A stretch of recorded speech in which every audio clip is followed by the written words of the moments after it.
اهلا بيكم معانا مرة تانية في ميد ليرن، وهنتكلم دلوقتي عن موضوع اخر كديمو في الكارديولوجي. ان شاء الله هنعمل الكارديولوجي كله، ولكن في الفيديو ده هنتكلم على بس ايه حتة السبليتنج اوف ذا سكند هارت ساوندز. لو تفتكروا احنا عملنا ديمو تاني في الكارديولوجي كان الهارت ساوندز. انا حبيت بس ايه اديكم تصبيرة كده ايه قبل الاكلة اللي هي الكارديولوجي. عملنا تصبيرة صغيرة كده ايه تسمعوها كده، اللي هي الهارت ساوندز والسبليتنج اوف ذا سكند هارت ساوندز، اللي هي عيني معقده ناس كتيره قوي، في حين ان زي ما هنشوف الموضوع هيبقى بيس اوف كيك او اسهل بكتير باذن الله سبحانه وتعالى.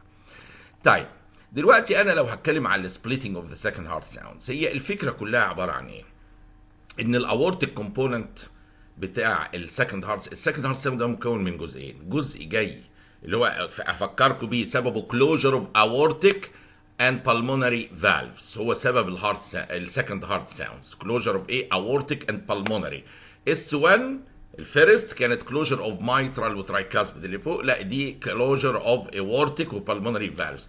بس نتيجه ان الليفت فنتريكل ما شاء الله وحش بيخلص من قوته، سرعه ضربته قويه جدا وسريعه، الاورتيك كومبوننت بتيجي قبل الايه؟ البالمونري كومبوننت، فبيحصل اللي هي الضربه دي A2 بيسموها وراها ايه؟ B2، فبيبقى ايه مترتبين ورا بعض تك تك كده اهوت. فهي دي الفارق الزمني ما بينهم، هو ده اللي بيسموه splitting of the second heart sound. يعني انا لو همسك القلمين دول، ادي ال A2 الاورتيك كومبوننت، وادي ايه؟ ال P2 البالمونري كومبوننت. وهو عشان كده ايه بيحصل ايه؟ الصوت ورا بعض دي اللي هي الايه؟ السبليتنج، ما هياش حاجه واحده ايه السكند هارت ساوند، لانه فيه تو كومبوننتس.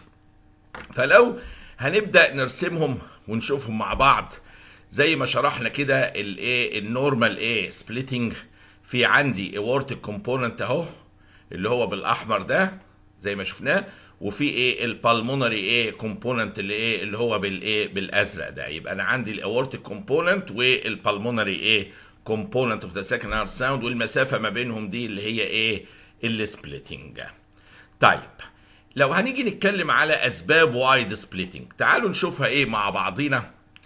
وايد سبليتنج يحصل امتى؟ ما خلينا بالعقل. يا اما البالمونري كومبوننت دي اللي هي دهيت اهي دي اتاخرت، يعني حصل لها ايه نوع من التاخير كده، يا اما الاورتيك كومبوننت دي جت ايه بدري اهي، جت بدري.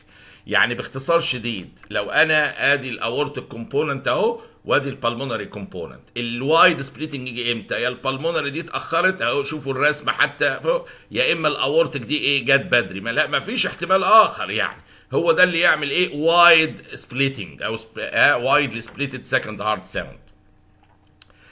طيب لو هنيجي نتكلم هنا عن ناخدها واحده واحده، ناخد ايه اللي ديلي الايه البالمونري ايه كومبوننت ده، ايه اللي هيديلي زي الرسمه كده، او تبصوا معايا ايه على القلم الازرق ده اللي هو بيمثل البالمونري ناحيه الرايت سايد اوف ذا هارت. ايه اللي هيديليت مجموعه اسباب، يعني اللي يخلي ده يتحرك يجي الناحيه دي ده مجموعه ايه اسباب، منها الاتي. تعالوا نتخيل لو الكهرباء اللي رايحه للرايت فنتريكل ضعفانه حبتين، يعني ادي الاس اي نود لو تفتكروها بتبقى فوق كده، وبيطلع الكهرباء توصل للاي في نود. هفكركم تاني بالفسيولوجي، ومن الاي في نود في ليفت باندل برانش للليفت فنتريكل، ورايت ايه باندل برانش رايح للكهرباء الايه الرايت ايه فنتريكل.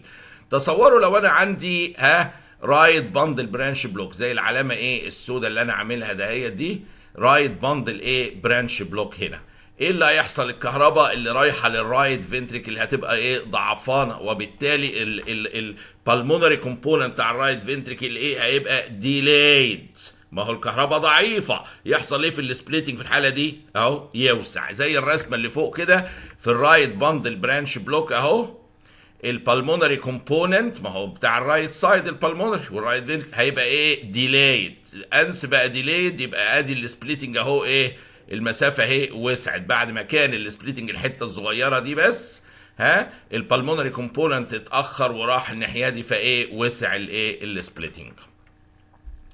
طيب تعالوا نشوف اسباب تانية للايه للوايد سبليتنج. غير الكهرباء ضعيفه للرايت فنتركل فحصل ديلاي في البلمونري كومبوننت. وبصوا ايه على الرسمه. طب لو عندي بالمونري ستينوزس نفس الفكره، ادي البلمونري ارتري اهو، لو في حبه ستينوزس يعني ايه؟ يعني الرايت سايد اللي هو ده بتاع البلمونري ده بيعزق قوي، ايه في ستينوزس وعمال يبوش اجين ستينوزس فيتاخر ديلاي. الديلاي ده يساوي ايه؟ وايد سبليتنج اوف ذا سكند هارت ساوندز. او نفس الفكره في الرسم، ادي النورمال سبليتنج اهو اللي هو A2 B2 P2 المسافه ما بينهم، وادي P2 اهي، وبتتاخر البلمونري كومبوننت وتبقى ديلايد نتيجه وجود بالمونري ايه؟ ستينوزس. نفس الفكره اهي. يبقى خدنا رايت باندل برانش بلوك كهرباء ضعيفه هتديلاي البلمونري كومبوننت، او في ستينوزس امام البلمونري ارتري، بالمونري ستينوزس بيعزق جامد كده ديلاي البلمونري كومبوننت يوسع ايه؟ السبليتنج. طب في اسباب تانية؟ نعم، عندي على سبيل المثال بعد البلمونري ستينوزس لو حاصل pulmonary hypertension with right ventricular failure. pulmonary hypertension with right ventricular في نفس الفكره، ادي الاورتيك كومبوننت اهو، وادي البلمونري كومبوننت. pulmonary hypertension ومعاه رايت فنتريكولار فيلير، طبعا هيقعد يعزق الرايت فنتريكل اجينست، ما هو في فيلير اوريدي، هو بطيء، وفي pulmonary hypertension كمان زي حالات الكور بالمونال، هيبقى ديلي في البلمونري كومبوننت يوسع السبليتنج. يعني لو هنبص على الرسمه ادي اهي رايت pulmonary hypertension ورايت فنتريكولار فيلير اهو، الرايت فنتركل يا عيني تعبان، يحصل ديلاي ايه في البلمونري كومبوننت. الديلاي ده يساوي انها تبعد عن الاورتيك، وبالتالي يحصل ايه؟ وايد سبليتنج. يبقى بدل ما هو السبليتنج يبقى في الحته دي بس كده، المسافه بين اورتيك اهي والبلمونري، هتبص تلاقي البلمونري ايه؟ اتاخرت وجت هنا اهو دهيت البلمونري بقت، فالمسافه ما بينهم ايه؟ توسع ايه كده اهوت. طب يبقى انا عندي باختصار شديد، سواء كان رايت باندل برانش بلوك، او سواء كانت بالمونري ستينوزس، او سواء عندي بالمونري هايبرتنشن ورايت فنتريكولار فيلير، كل ده بيعمل ايه؟ ديلاي في الايه؟ في البالمونري كومبوننت، وبالتالي الديلاي ده يبقى وايد سكند هارت سبليتد سكند هارت ساوند اور S2. طب في اسباب اخرى، في سبب بقى ايه؟ يعني لو تقولوا تبقى معلم، او تقولي تبقى يعني معلمه كبيره قوي، ده كده بقى ليفل الايه؟ مش مجرد سيسلوب وبس، ده ليفل هيرست. الكلام ده مش في سيسل على فكره، ده في هيرست. يعني اللي هو يقول لك ايه؟ سوري انا لخبطتهم، الادي الاورتيك وادي الايه؟ البلمونري كومبوننت. تصوروا لو الليفت فنتركل بتاع الايه؟ الاورتيك ده بيخلص ضخ الدم بسرعه جدا، هواء طق اسرع بكتير من الطبيعي، يقوم الاورتك دي هتيجي بدري، ما هيخلص بسرعه منه، يقوم يحصل ايه في السبليتنج؟ هيوسع. يبقى بالعقل اي سبب يخلي بقى مش ديلي في البلمونري، انا بتكلم على الاورتك، لو جه بدري بسرعه دي يبقى وايد سبليتنج. امتى يجي الاورتا بدري بسرعه؟ لو في مايترال ريجيرج. يعني مثلا عندي على سبيل المثال، تعالوا بصوا معايا رسمه، ادي مثلا ايه؟ 10 يونتس دم جدلا، يعني المفروض يتضخوا كلهم ايه؟ ال10 في الناحيات يطلعوا من الاورتا. لو انا عندي مايترال ريجيرج، العيان ده عنده مايترال ريجيرج، يقوم بيتضخ لفوق ويرجع ايه؟ 5 هنا اهوت، ويطلع 5. اللي حاصل ان الاورتا الليفت فنتركل دلوقتي في وجود مايترال ريجيرج بقى عنده سكتين لتصريف الدم، الاورطه ده الطبيعي، وارتجاع في الصمام الميترالي في الميترال فالف. فبدل ما الكميه اللي عنده، بدل ما يقعد مثلا مده معينه عشان يخلصها، لا هياخد نص المده، لان عنده ايه؟ ضخه واحده سكتين بيطلع فيها الدم. فال10 يونتس دول بدل ما يستنى عقبال ما يخلصوا، لا ده 5 بس اللي هيطلعوا، وهيروح قافل الاورتيك فالف بعدها، وفي نفس الوقت في 5 طالعين ايه؟ في المايتر ريجيش. ده حاجات illustrative طبعا للتوضيح. فيبقى الفكره ادي الاورتيك اهو، وادي البلمونري تاني. وايد سبليتنج يحصل امتى؟ يا اما ديلاي في البلمونري كومبوننت، يا اما ايرلي اورتيك كومبوننت. وزي ما قلنا دي ليفل عالي قوي بتاع مستوى هيرست اوف كارديولوجي، بتاع الكارديولوجي، كتاب محترم قوي، من احلى الكتب اللي الواحد قراها في حياته بصراحه. البلمونري كومبوننت ده يبقى ديلايد امتى؟ لو الكهرباء ضعيفه، زي رايت باندل برانش بلوك، ده بالمونري ورايت فنتريكل. او في بالمونري ستينوزس جامده قوي، او في بالمونري هايبرتنشن ومعاه رايت فنتريكولار فيلير. فبالتالي ايه ديلي في الايه بالمونري، ما هو الرايت فنتريكل عمال يعزق وضايع هو كمان في فيلير. او احنا قلنا احتمال بقى ايه الغريب شويه، ان هو لو الاورتيك جت بدري، ودي بتحصل في حاجه نادره اللي واحده بس اساسا، اللي هي الاورتيك مايترال ريجيرج. لان ايه الليفت فنتريكل بيبقى عنده سكتين بدل الاورطه، بس عنده المايترال فالف في ريجيرج، يرجع الدم بسرعه، يقوم يخلص الكميه اللي فيه بسرعه، وتيجي الاورتيك كومبوننت بدري. لان مجرد ما ضخ في الاورطه الخمسه دول 5 يونت بدل 10 ما استناها، الاورتيك كومبوننت هيروح قافل على طول وعامل لي ايه السكند هارت ساوند. يبقى انا عندي ممكن ادي لو انا راسم هنا ادي السبليتنج اهو، ادي الرسمه اهي، ادي النورمال سبليتنج. واتفقنا قبل كده اسباب ممكن توايدن ايت لو البلمونري ده اتاخر، وقلنا هنا لو الاورتيك جت بدري كمان. وزي اكزامبل الايه اخدنا المايترال ريجيرج، المايترال ريجيرج ان هو لان كميه الدم بتتضخ بسرعه شديده جدا، لان عنده سكتين بدل سكه واحده اللي هي سكه بقت الاورطه هنا. ده الطبيعي، بدل ما يضخ 10 فيها ضخ شويه وشويه ايه رجعوا في المايتر، ففضى الدم اللي فيه بسرعه. ام جت بدري الاورتيك كومبوننت، جت بدري تساوي ايه وايد ايه سبليتنج على طول ايه اوف ذا سكند ايه هارت ساوند. طيب نيجي بقى للنارو سبليتنج. قبل ما ابدا النارو سبليتنج انا معلش بطلع القلمين تاني، ما تخافوش مش هطلع ارنب، يعني هطلع القلمين هما القلمين عندي الكوزز اوف وايد سبليتنج. يا اما البلمونري دي اتاخرت نتيجه مثلا كهرباء ضعيفه للرايت فنتريكل، رايت باندل برانش بلوك، او بالمونري ستينوزس هو الفنتريكل بيعزق ضد ستينوزس، او كور بالمونال سيفير بالمونري هايبرتنشن ورايت فنتريكولار فيلير. يقوم برضه الرايت فنتريكل يقعد ساعه قبل ما يضخ الدم، تتاخر البالمونري كومبوننت ويبقى وايد سبليتنج. طبعا مش ساعه لترالي، يعني ما تاخدوهاش لتر. الاول اورتك دي تيجي بدري زي حالات المايترال ريجيرج، الريفت فنتريكل بيفضي بسرعه جدا الدم في الاورتك والمايترال في ان واحد، يخلص من الدم بسرعه يجي بدري تبقى وايد سبليتنج. طيب تعالوا بقى نشوف اسباب الايه نارو سبليتنج، اللي هي يبقوا قرب بعض. ما هو قرب بعض يتساوي ايه؟ يا البلمونري جت بدري يا الاورتك ايه جت متاخر. هو غالبا هي الاورتك هي الاساس بقى بصراحه، هنا بتبقى هي اللي بتتاخر كده. طب ايه اللي اخرها بقى؟ يعني خلينا احنا خدنا ايه بتاع البلمونري، هنا بقى هنلمهم مع بعض. يا بردك يا الكهرباء ضعيفه، ليفت باندل براندش بلوك. يعني ايه؟ انا يمكن الالمين تسهلها لكم. بصوا معايا، لو عندي الكهرباء ضعيفه بتاع الليفت فنتريكل والاورطه، فالكهرباء واصله ضعيفه جدا تتاخر الاورتيك كومبوننت، يبقى يضيق السبليتنج. او عندي اورتيك ستينوزس برضو بيعزق الليفت فنتريكل، يقوم ياخد مده طويله يضيق السبليتنج. او اكيوت مايوكارديال انفاركشن في الليفت فنتريكل، او ليفت فنتريكولار ديسفانكشن، ضربالك المصل بتاع الليفت فنتريكل، يقوم الليفت فنتريكل يقعد ساعه قبل ما يضخ الايه الدم اللي فيه، تتاخر الايه الاورتيك كومبوننت ويبقى نارو ايه سبليتنج. يبقى انا عندي اهو سواء ليفت باندل برانش بلوك او اورتيك ستينوزس او اي اكيوت مايوكارديال انفاركشن او ليفت فنتريكولار ديسفانكشن، كل ده هيديلي الايه الاورتيك كومبوننت. طالما بتتاخر يبقى تصور ادي الاورتيك كومبوننت هي اتاخرت وجت في الاتجاه ده، يبقى ايه هيضيق الايه السبليتنج على طول. الشيء بقى الطريف في الموضوع ده ان هو السبليتنج ده ممكن يضيق بدرجه ان هو الاورتك دي تتحرك وتروح رايحه ايه من شده الديلي الناحيه الثانيه. يعني هرسمها لكم هنا كده، ادي الاورتك وادي البلمونري، وقلنا في الليفت باندل برانش بلوك كهرباء ضعيفه يحصل ديلي، او اورتيك ستينوزس، او سيفير ايماي وضرب الليفت فنتريكل ديسفانكشن، ديلي في الاورتك كومبوننت.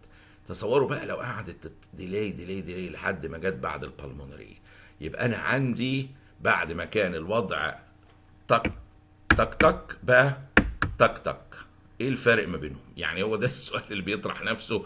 ادي نارو سبليتنج، ليفت باندل برانش بلوك، اورتيك ستنوز، ليفت فنتريكولار ديسفانكشن سيفير، او ام اي ديلي ام جت الاورتيك بعد البلمونري. وهنا ينشا السؤال التالي، الدايليما بقى of what we can call paradoxical splitting، اللي هو بدل تك تك تك تك، يعني هو الفرق بين aortic pulmonary ولا pulmonary aortic، الاتنين طقتين ورا بعض، هعرف منين؟ يعني خلينا هنا بالعقل، يعني ادي بيسموها paradoxical splitted second heart sound، اللي هي ادي النورمال الاورتيك قبل البلمونري، اتاخرت الاورتيك دي اهي، الاورتيك الشادو بتاعها كانت موجوده هنا، اتاخرت لحد ما وصلت ايه للناحيه دي، فبقت ايه اهي الاورتيك ايه كومبوننت بتاع السكند جاي بعد الايه البلمونري هنا اهوت، يعني اتحرك وبقى ديليد لدرجه ايه جاي بقى ايه بعد الايه البلمونري. وطبعا بتنشا الدياليما اللذيذه اللي اتكلمنا عنها، اللي هو ادي النورمال سبليتنج اهو نمره واحد اهو ده، واللي هو اورتيك ايه قبل الايه البلمونري اهي، ادي بقى ايه بنعمل دوائر حواليها. والبارادوكسيكال سبليتنج اللي هو نارو سبليتنج بس وصل لمرحله ان الاورتيك ايه جت بعد الايه البلمونري، يعني الاي 2 بقت بعد البي 2. وهنا طبعا ايه الانترستنج بارت، انا افرق ازاي ما بين الضربه دي ولا دي، يعني هفرق ازاي بين ضربتين ورا بعض، تفرقه في غايه البساطه. يعني ايه مش عاوزين ايه نعقدها خالص، التفرقه قول للعيان خد نفس خد نفس. الانسبيريشن بيعمل ايه؟ هيعمل ايه في الفينس ريتيرن بالنيجاتيف بريشر اللي في الشيست؟ يسحب ايه يقوم يرجع يزيد الفينس ريتيرن. لما يزيد الفينس ريتيرن اوكي هيروح للرايت فنتريكل، والرايت فنتريكل ده المفروض ايه هيبدا ايه يضخ، وبالتالي انت زودت الفينس ريتيرن، الرايت فنتريكل ده ياخد وقت اطول في الضخ، تساوي ان البلمونري كومبوننت بتاعته ايه تبقى ديليد ايه تتاخر. يبقى يحصل ايه في السبليتنج في اللحظه دي مع الانسبيريشن؟ نورمالي ادي السبليتنج كان الحبه دول اهو، الحته دي اهو حصل ايه تاخير في البلمونري كومبوننت لحد هنا اهوت، فيحصل السبليتنج هيبقى ايه وايدند من هنا لايه لحد ايه هنا اهوت. يعني باختصار انا ارجع الاقلام تاني، ادي الاورتيك وادي البلمونري. خلينا في الاقلام يمكن ايه اسهل شويه، وارجعوا شوفوا الالستريشنز هتوضحها تماما. الاورتيك وبعدين البلمونري ده النورمال سبليتنج اوكي. البارادوكسيكال سبليتنج هو نارو سبليتنج بس الاورتيك ايه جت بعد البلمونري مش قبل، هو ده الفرق الوحيد. نرجع للنورمال، انا لما اخد نفس الفينس ريتيرن هيزيد، وشوفوا بص على الرسمه، يروح البلاد للرايت فنتريكل، هياخد مده اطول في ضخه الدم، يقوم البلمونري كومبوننت تبقى ايه ديلي، يحصل ايه في السبليتنج؟ يوسع. جميل. طب ايه رايكم لو عاكسين الوضع وفي بارادوكسيكال سبليتنج وخدت نفس والبلمونري كومبوننت ديليد، هيحصل ايه في السبليتنج؟ هيضيق. هي كلمه واحده ورد غطاها. عاوز تفرق بين النورمال سبليتنج والبارادوكسيكال سبليتد سكند هارت ساوند، خلي العيان ياخد نفس. لو النورمال وضع الطبيعي اللي هو هتلاقي البلمونري كومبوننت اتاخر يقوم يوسع السبليتنج، ده في النورمال مع الانسبيريشن، ده النورمال انه يوسع السبليتنج. لكن لو البلمونري جايه قبل الاورتيك وحصل ديلاي نتيجه الانسبيريشن، هيبقى نارو سبليتنج، هيضيق السبليتنج مع الانسبيريشن. فيبقى الانسبيريشن هو الحل اللي هو ايه عندي، برجع ايه الرسمه تاني لاصلها، ان انا الفينس ريتيرن اللي زاد ده لود بيتضخ من الرايت فنتريكل، مزود اللود فبيديلي الايه البلمونري كومبوننت. لو البلمونري كومبوننت ديلايد لو البلمونري كومبوننت ديلايد كده اهوت وهي بعد A2 زي في الرسمه اللي فوق، هيحصل ايه في السبليتنج وجت هنا اهوت هيبقى وايدند سبليتنج. لو البلمونري كومبوننت ديلايد وهي قبل P2 يعني بارادوكسيكال سبليتنج، ال A2 جايه هي بعدها، يعني هتيجي هنا اهوت هيضيق ايه السبليتنج بدل ما تيجي. يبقى انا عندي باختصار شديد جدا، خلي العيان ياخد نفس، النفس هيديلي البلمونري كومبوننت، الديلي البلمونري كومبوننت ده هيروح موسع لك الايه السبليتنج اهو. لكن لو هو الديلي لو هو A2 بعد A2 بعد P2 سوري ها A2 بعد P2، ادي A2 متاخره يعني بارادوكسيكال سبليتنج. الديلي في البلمونري كومبوننت اهو هيجيبها هنا، هي ايه، هيدي الايه السبليتنج، هتيجي هنا P2 هيدي الايه السبليتنج. عمليه في غايه البساطه، هتمسك القلمين وتحطوهم وتقول الانسبيريشن في النورمال هيعمل ايه؟ هيزود الفينس ايه ريتيرن. اهو انا بس ايه بفكركم بايه بالرسمه تاني، هيزود الفينس ريتيرن. زود لي الفينس ريتيرن على الرايت سايد، يعني البلمونري كومبوننت هتتاخر، يبقى نورمال. الانسبيريشن بيعمل ايه يا اولادي في السبليتنج؟ بيديلاي الايه البلمونري كومبوننت، يبقى وايد سبليتنج، ماشي. لكن لو هو A2 جايه بعد P2 يعني بارادوكسيكال سبليتنج، حصل ديلي كده نتيجه ليفت باندل برانش بلوك، اورتيك ستينوزس، اكيوت مايكاردال انفاركشن، ليفت فنتريكولار ديسفانكشن جامد قوي، ديلي ديلي ديلي وجيب. هفرق ازاي؟ هاخد نفس برضه. ديلاي البي 2 مع الانسبيريشن هيضيق السبليتنج بدل ما ايه يوسعه. يبقى انا عندي هي كلمه انسبيريشن هي الحل. انسبيريشن بيديلاي البي 2 في الوضع الطبيعي يبقى وايدند سبليتنج. في الوضع البارادوكسيكال سبليتنج الديلاي ده هينارو ايه السبليتنج اوف ذا سكند هارت ساوند. يبقى ايه انسبيريشن؟ يا اما لو خلاه وايد اهي، هحاول اكتبها لكم وايد، يبقى ده ايه؟ ده النورمال، الوضع الطبيعي. في الوضع الطبيعي نورمال. في البارادوكسيكال سبليتنج الانسبيريشن هيديلاي بي 2 وهيبقى ايه؟ هيقلل ايه السبليتنج او يخليه نارو. الحقيقه هنا بتحضرني حته تاتش كلينيكال كده معينه احب اقولها لكم، ان هو نورمالي التك دي بتاعت السبليتنج نورمالي اصلا يعني مع الانسبيريشن، انت عارفين احنا قلنا ايه في ديلاي في البلمون فبتوسع، هي ما بتتسمعش بصراحه بوضوح غير مع الانسبيريشن. يعني ده النورمال، هي موجوده بس ايه ما تسمعش بوضوح، بتبقى اوديبل بس ديورنج الانسبيريشن، لان البلمونري ايه دي بتتاخر فبيوسع، فبتبقى واضحه كده تك تك، يعني ايه تك ورا بعض كده. هي بتبقى تك تك تك تك تك تك. التك دي بتبقى واضحه في الانسبيريشن لانها ايه بتبقى اوسع، قلنا بيزيد الفينس ريتيرن وايه بيديلي البلمون فبتبقى واسعه واضحه. في البارادوكسيكال سبليتنج احنا قلنا الانسبيريشن، هفكركم بيها، الانسبيريشن بيديلاي البلمونري وبالتالي يضيق السبليتنج، تلاقيها تختفي disappear during الانسبيريشن. يعني كمان لو حته بقى كلينيكال، هو مع الانسبيريشن البلمونري بتتاخر، فانا بسمعها اساسا السبليتنج بتسمع مع الانسبيريشن اساسا during انسبيريشن.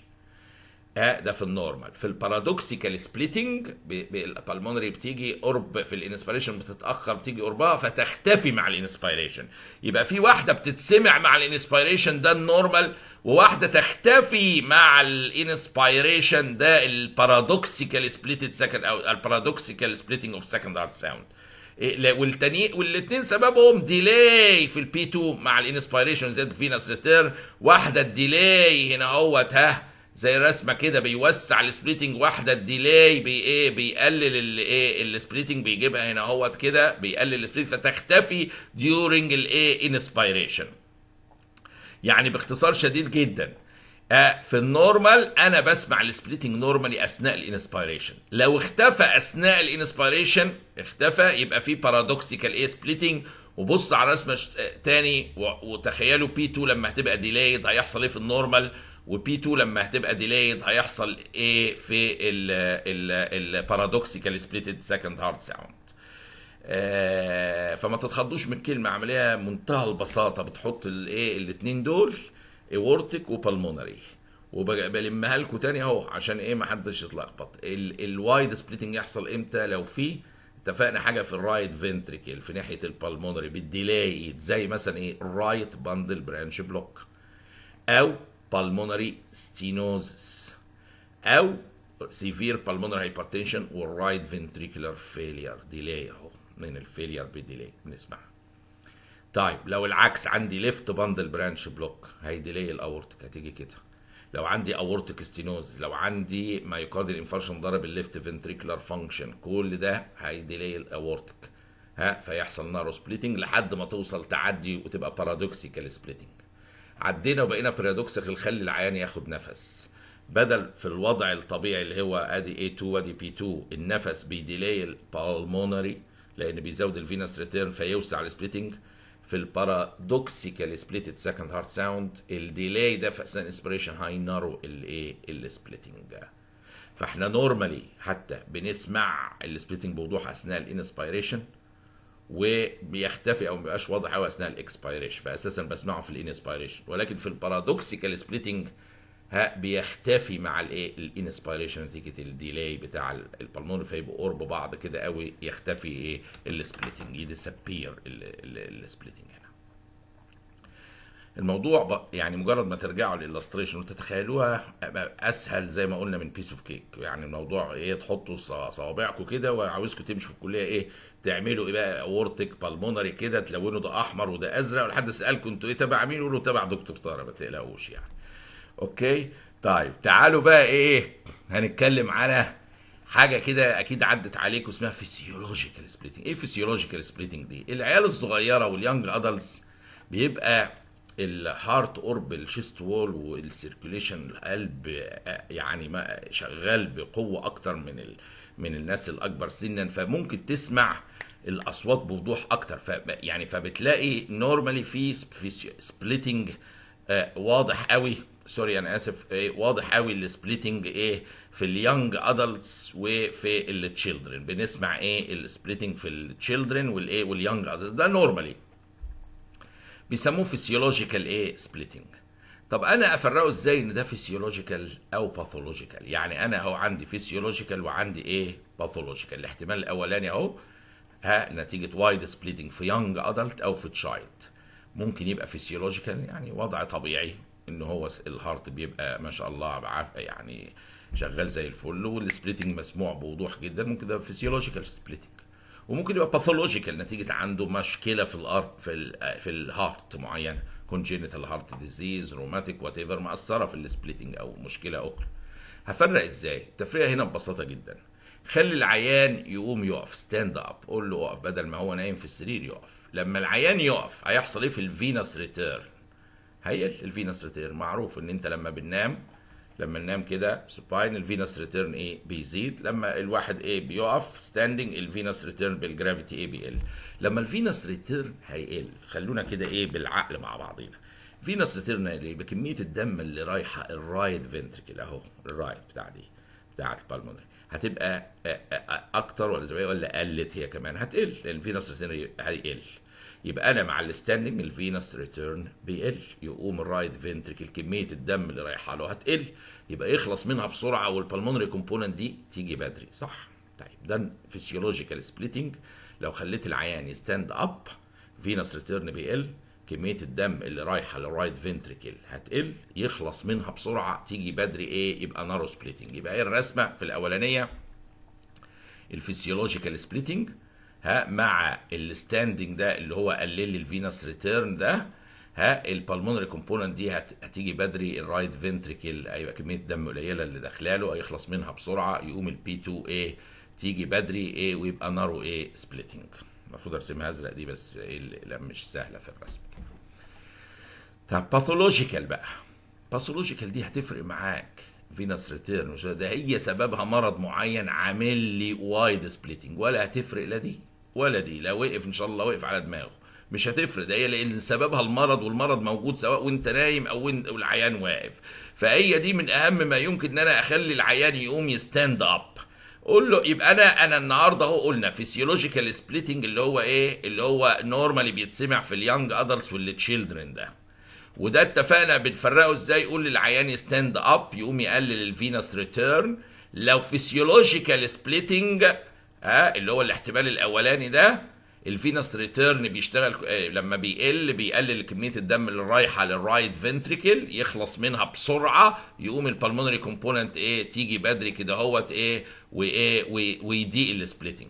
لكن لو انا عندي باثولوجيكال سبليتنج والله لما العيان يدن هو ده في مرض عامل لي باثولوجي معين للسبليتنج مخليها ايه وايد ومسموعه بقوه.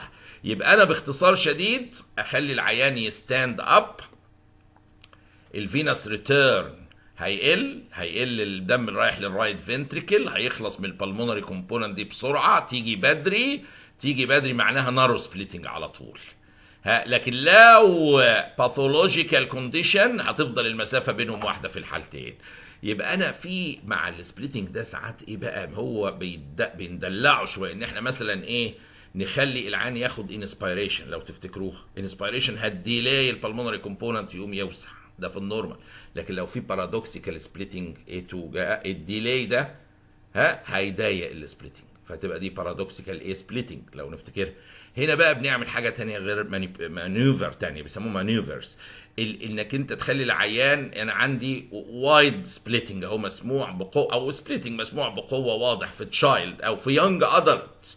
اعرف منين ده؟ ما يمكن ده فيسيولوجيكال سبليتنج مش باثولوجيكال. اخلي العيان يقف بدل ما هو نايم في السرير، يقف، هيقل الفينس ريتيرن، الدم اللي رايح للرايت فنتريكل هيقل، يقوم ايه يخلص بسرعه من البلمونري كومبوننت، تبقى تيجي بدري عكس الانسبيريشن، تيجي بدري يبقى نارو السبليتنج مع الستاندنج. لكن لو هي واحد مريض عنده مشكله في الهارت مأثر على السبليتنج، لن تتاثر بالتشينج ايه في البوستشر، ده هتفضل ثابته كما هي، لان المرض في جميع الحالات اللي مغير في السبليتنج ومخليه ايه واضح او وايد، سواء وانت العيان نايم او العيان واقف، هيفضل المرض ايه كما هو، مش هيتاثر، مش موبايل يعني، مش موبايل سبليتنج مع الايه، هيفضل فيكسد هنا هوت ايه مع الباثولوجيكال ايه سبليتنج. لكن لو فيسيولوجيكال سبليتنج ايه هيتاثر بالستاندنج اب وهيبقى ايه نارو اكتر. طيب الحقيقه لما نتكلم في الموضوع ده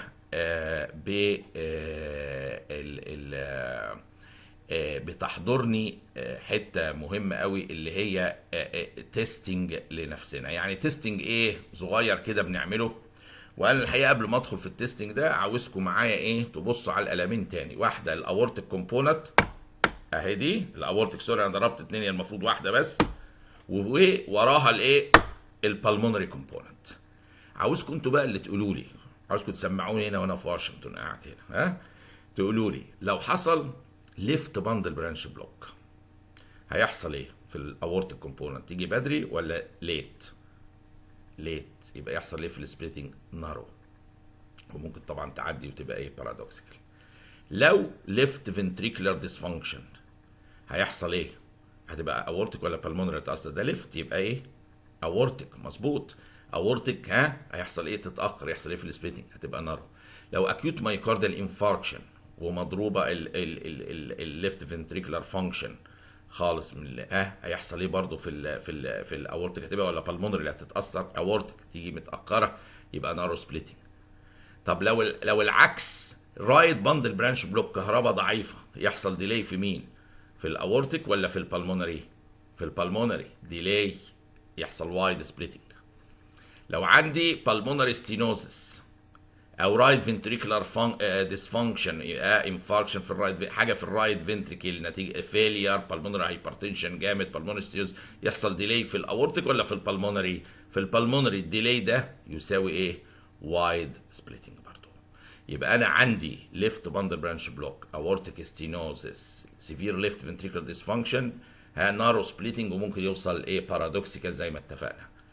لو انا عندي رايت باندل برانش بلوك او بالمونري ستينوزس اهو بالمونري ايه، او سيفير رايت فنتريكولار ديسفانكشن مع كور بالمونال مثلا كده، ديلي في البالمونري كومبوننت، يوسع ايه السبليتنج. واخدنا حته دلع كده قلناها من هيرست، اللي هي ايه المايترال ريجير. هيرست على فكره من اكبر كتب الكارديولوجي في العالم، فيري يعني زي ما شرحت من اجمل ما قرات في حياتي، هو وروبنز بتاع الباثولوجي، من اجمل المراجع اللي ممكن تقروها بصراحه. لا بقول هنا ايه، لو مايترال ريجيرش تفتكروها حته ايه كانت ايه دلع قوي كده، ان هو الليفت فنتكل هيخلص من الدم بسرعه، فالايه الاورتيك هتيجي بدري، تقوم يحصل وايدنج في السبليتنج. وذكرنا ان هو لو الاورتيك جت بعد البالمونري البارادوكسيكال سبليتنج، الفارق بايه؟ بان انا اخليه ياخد انسبيريشن. نورمالي الانسبيريشن بيديلاي البالمونري كومبوننت، طبعا الفينس ريتين بيزيد فبياخد وقت اطول في الضغط، ديلي، يحصل وايد سبليتنج. لو الديلي ده حصل والاورتك جايه بعد البلمونري هنا، الديلي ده هيبقى نارو سبليتنج بدل ايه وايد سبليتنج. يبقى انا الانسبيريشن يقدر يفرق لي ما بين النورمال سبليتنج هيوسع السبليتنج، ولا بارادوكسيكال سبليتنج هيضيق الايه السبليتنج. عندي بعد كده موضوع شيق جدا، الا وهو احنا عمالين نقول في الانسبيريشن يا بيديلي البلمونري، يا اما توسع يا اما ايه تضيق. في احتمال انها تبقى فيكسد، لا كده ولا كده. في تقول لي ازاي؟ اقول لك تعالوا نشوف سوا في الاي اس دي. مش هقول لكم ما اعرفش، لا اقول لكم تعالوا نشوف سوا الاي اس دي اهي. اوكي، تعالوا باختصار شديد جدا. انا نورمالي الفينس ريتيرن اهو راجع للايه للقلب.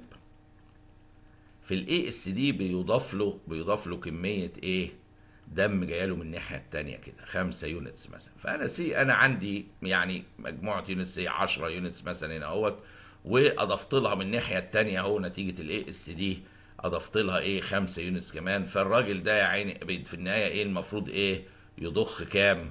15 يونت، يعني كميه معينه. فاللي حاصل فيه في الوضع الطبيعي ال A2 هنا وال P2 هنا البلمونري كومبوننت هنا، بس نتيجه اللي فيه 5 اكسترا يونتس اوف بلاد. انا بدي ارقام توضيحيه مش اكتر، جايه لي من الاي اس دي نفسها من الشيفت. ما هو البريشر هي جايه ليه من الليفت سايد؟ لان البريشر في الليفت سايد اعلى من الرايت سايد، فبالبريشر جريدينت بيجي الدم من الليفت للرايت باسمها شنط، يقوم يزيد الدم اللي رايح على الرايت اتريوم ويوصل للرايت فنتريكل، يقوم يديلاي مين هنا؟ هو يديلاي اللي جايه من الرايت فنتريكل اللي هي البي 2 تتاخر شويه بالخمسه الزياده دول هتتاخر.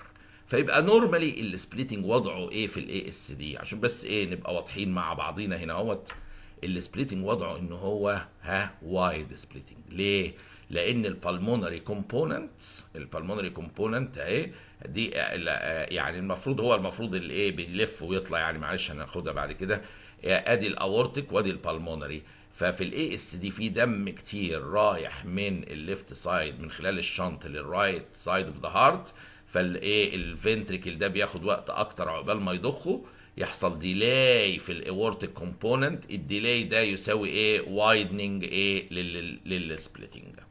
يبقى نورمالي في الوضع العادي في الاي اس دي شويه الدم اللي بيضافوا اثناء من الشنط ديت من الناحيه الشمال اللي بيضافوا هنا دول بيروحوا ناحيه الرايت سايد ويديلاي البلمونري كومبوننت، يقوم يحصل وايدنينج للسبليتنج كده جميل. طيب ده نورمالي وايد. يبقى لو سالني اخبارها السبليتنج في الاي اس دي، هقول والله الاي اس دي في دم زايد على الرايت سايد اوف ذا هارت فبياخد وقت اطول، يعني ديلاي في البلمونري كومبوننت، يعني وايد سبليتنج. ده النورمال في الاي اس دي.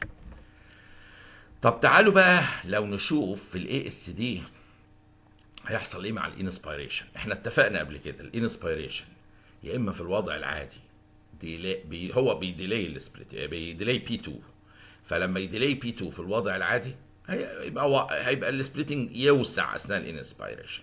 اوكي، لكن لو هيديلاي في بارادوكسيكال سبليتد سكند هارت ساوند هيبقى نارو السبليتنج، مش يوسع، هيبقى بالعكس نارو.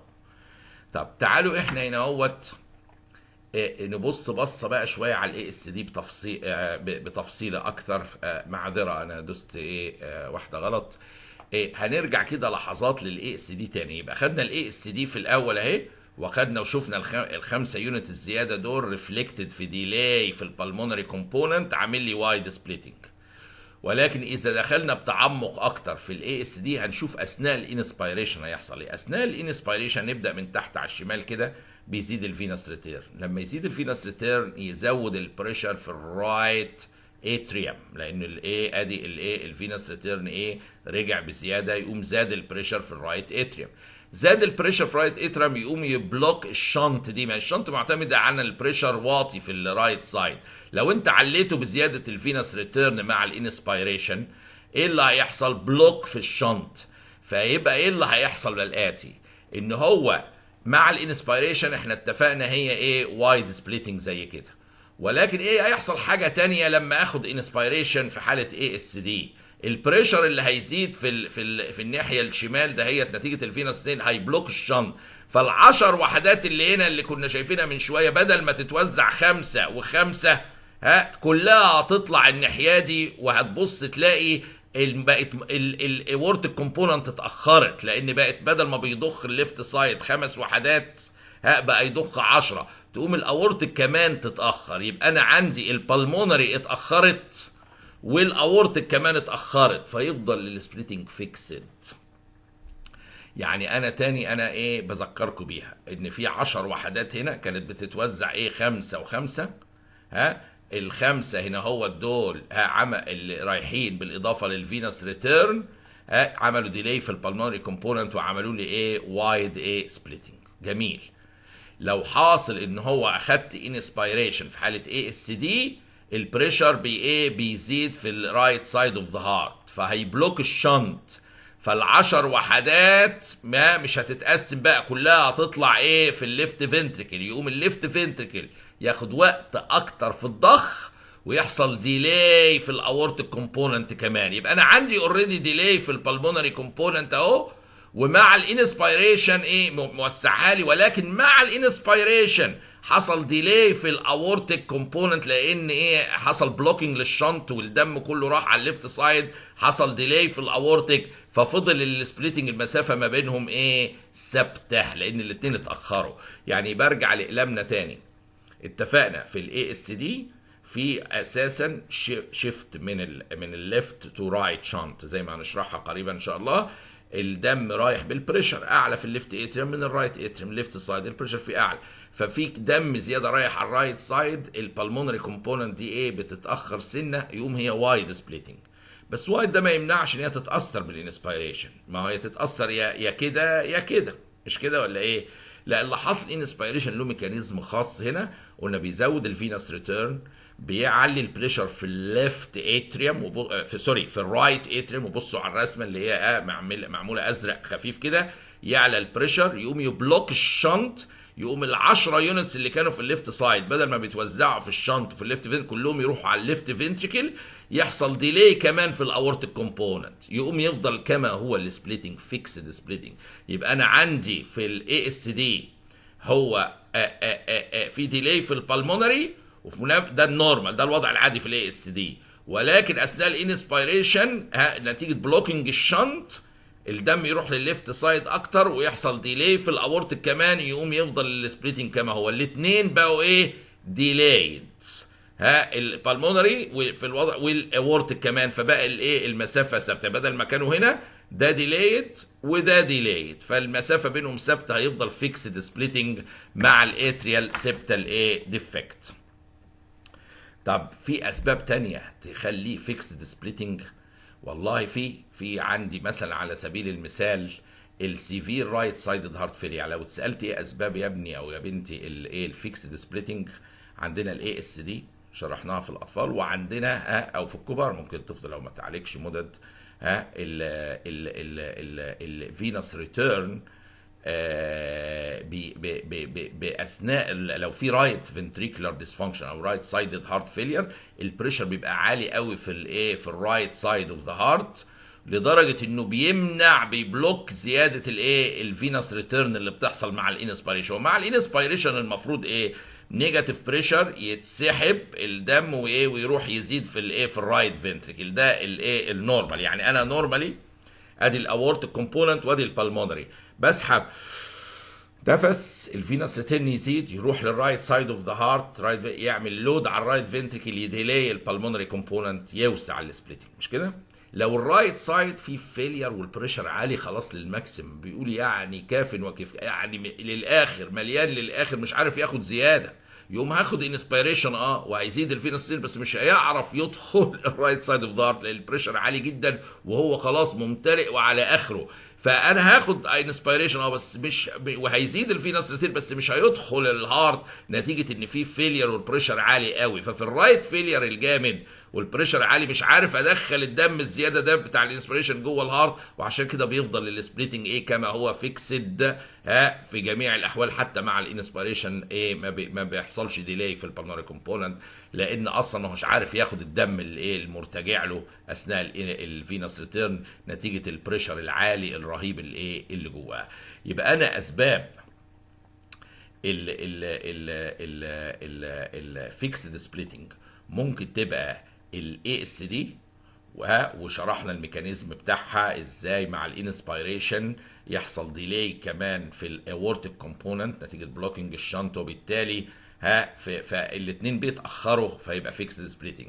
وفي ميكانيزم تاني مع الرايت سايدد هارت فيلير السيفير، البريشر عالي قوي قوي في الرايت فنتريكل، وبالتالي الفينس ريتيرن ده اللي هو بيزيد مش عارف ايه يدخل في الرايت فنتريكل، البريشر عالي وهو خلاص مليان للاخر، فلا يؤثر في البلمونري كومبوننت، لا هيزودها ولا يقللها، هي اوريدي الرايت فنتريكل مليان ماكسيمم بتاعه، مش عارف ياخد زياده. طب في احتمالات اخرى للسبليتنج، احنا اتفقنا ايه السبليتنج؟ تك تك اللي هي ايه تك تك ورا بعض كده، الاورتيك والبلمونري، وشفنا الايفكت بتاع الانسبيريشن على الحالتين، وشفنا البارادوكسيكال سبليتنج، وشفنا فيكسد سبليتنج مع اي اس دي ومع السيفير رايت فنتريكولار فيلير. طب في احتمال ان هم يبقوا 1 يعني ايه سنجل سبليتنج؟ يس ممكن يحصل سنجل سبليتنج في حالات الفالت تترالوجي. انا افكركم الفالت تترالوجي بيبقى فيه اوفر رايدنج اوف ذا اورتا، الاورتا جاي فاتح ايه من الرايت ومن الليفت ايه فنتريكل، فتلاقي الاثنين بيضخوا مع بعض. الادي هنشرحها ان شاء الله ليتر، ادي الاورتيك وادي البالمونري، الاثنين بيضخوا مع بعضيهم ميغا يعني خلطبيصه جوه مع بعض. فاللي مفيش بقى اورتيك وبالمونري هما الاثنين فاتحين مع بعض بريشر واحد، مفيش واحد بيقفل ايه قبل الثاني عشان يعمل لي السبليتنج. هو نورمال سبليتنج ان الاورتيك بيخلص بسرعه بيروح قافل وراه البالمونري، فالتيك تيك دي ناتجه عن الايه واحد بيخلص قبل التاني، لكن الاثنين فاتحين مع بعض في الاورتيك والبالمونري ميغا مع بعضيهم. الشنط دي اللي هي نتيجه اوفر رايدنج اوف ذا اورتا، فالاثنين حاجه واحده، وبالتالي بنسمع شيء واحد اللي هو سنجل سكند هارت ساوند. مفيش سبليتنج خالص في الفالت تترالوجي لان نتيجه اوفر رايدنج اوف ذا اورتا، فالاثنين فاتحين على الاورتيك والبالمونري فالفز مع بعض، مفيش اي سيباريشن ما بينهم، وبالتالي هسمع ازاي سيباريشن، هم يبقوا حاجه واحده مع بعضهم كده. الحقيقه احب اقول لكم برضو كلينيكال نوت صغننه كده برضو بتفيد بالاضافه للنظر، اللي هي نورمالي الوضع ايه. نورمالي السبليتنج بيتسمع اس اوفر اساسا اونلي يعني اوفر البالمونري اريا، نتيجه وضع القلب معين وكذا بيتسمع اساسا في الحته اللي فيها، لان البالمونري كومبوننت بيبقى سوفت قوي، فما تسمعوش في اي حته. يعني ايه؟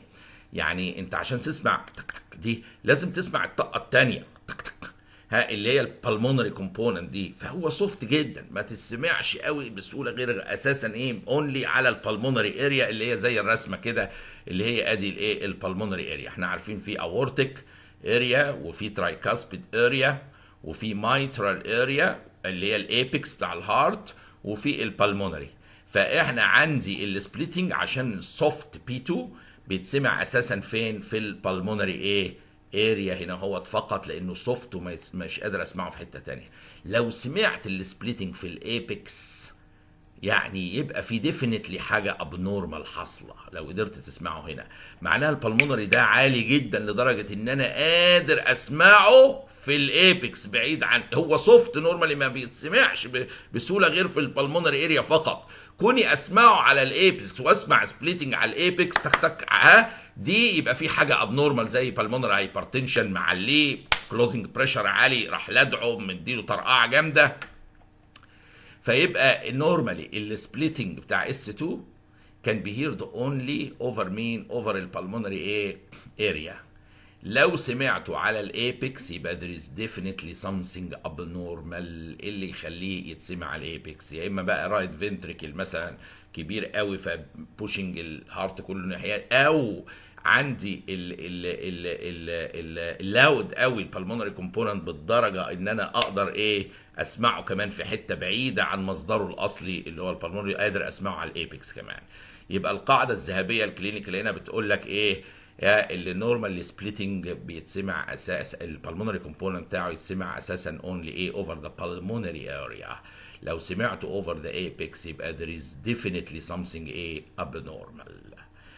المهم عاوزكم تراجعوه الموضوع من الاول كده بالرسومات او تطبعوها في افيلابيلتي للطباعه دلوقتي من اليوتيوب، اعملها لكم البي دي اف، تدخل تطبعه سواء كلر لو عندك كلر برينتر او بلاك اند وايت. بس نوت الاود انك يطبع على سكيل كبير او يتوزع، يعني كل واحد يطبعه لنفسه لازم، او تصور يعني تصوروا ممكن من بعض على سكيل صغير، اتس فاين فور مي. وبعد ان شاء الله ما تتفرجوا عليها وعاوزكم ايه تحطوا الايه القلمين او بالصباعين كده وايه تشتغلوا تشوفوا الرايت باندل برانش بلوك، بالمونري ستينوزس، ليفت باندل برانش بلوك، اورتيك ستينوزس هيعمل ايه، بارادوكسيكال سبليتنج والافكت بتاع الايه الانسبيريشن. كل ده ايه الصباعات بس يتحركوا كده الموضوع يتحل. بس ما تنساش مين ازرق ايه مين احمر ومين ازرق. وبعد ما تسمعوها وتتفرجوا عليها وتفكروا فيها هتلاقوا الموضوع ايه، هتشاركوا رايكم مع صديقي الكلوب ده اللي هو ايه بيقول لكم understanding splitting of the second heart sound is easier than a piece of cake. وبكده نبقى خلصنا موضوع السبليتنج، وان شاء الله الى اللقاء مع موضوع اخر. وزي ما قلت لكم اللي عاوز يتابع الموضوعات هتتحط ايه واحده ورا الثانيه. يسبسكرايب لليوتيوب، مش مجرد يدخل يفيو، عشان يجي له الايه اللي هيتحط جديد على طول على الايميل بتاعه باذن الله او بتاعها.